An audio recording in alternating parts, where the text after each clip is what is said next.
Investors continue to pull out money from bond funds, but the withdrawals are slowing down. The Investment Company Institute, or ICI, which tracks the numbers, said today $5 billion came out of bond funds last week compared to $28 billion in the previous week.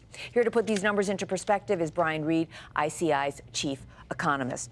So, Brian, do put them in perspective. And also, given what you heard from Chairman Bernanke at the top of our program, do you think that investors are going to continue to withdraw money out of bond funds, or is this pretty much it?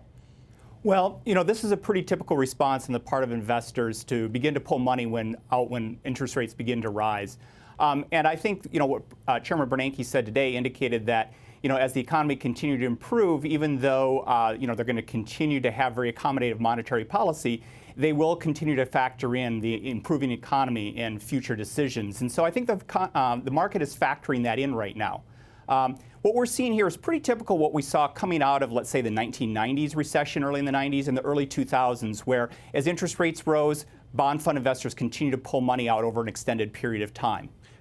There's been a lot of talk, Brian, about the great rotation of money out of bond funds and into equity funds. Are you seeing that, or is the money that's coming out of bond funds just going into cash, into money funds, and sitting there waiting until investors feel more confident?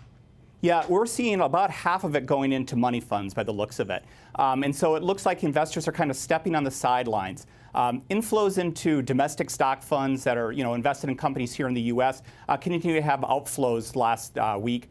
And while we're seeing money coming into international equity funds, those funds have been having inflows for, several years now. So by and large, it looks like investors are kind of just stepping aside. And it's not really too surprising, given that we've had this, incredible bond market rally, that some investors are going to step aside, even though 98% of the assets that are in bond funds have stayed there through this pretty incredible run-up in interest rates.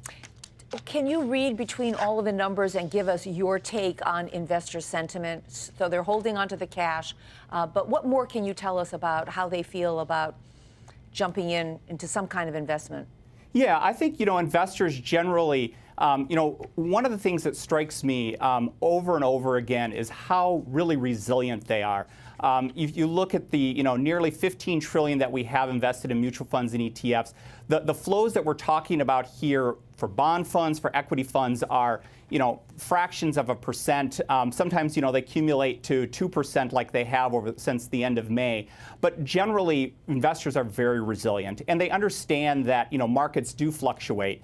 And so I think, we're continuing to see good inflows into sectors that we had been seeing for a while. And I think that's just a testament to strong investor sentiment. All right, let's leave it there. Brian, thank you so much. Brian Reid, chief economist at the Investment Company Institute.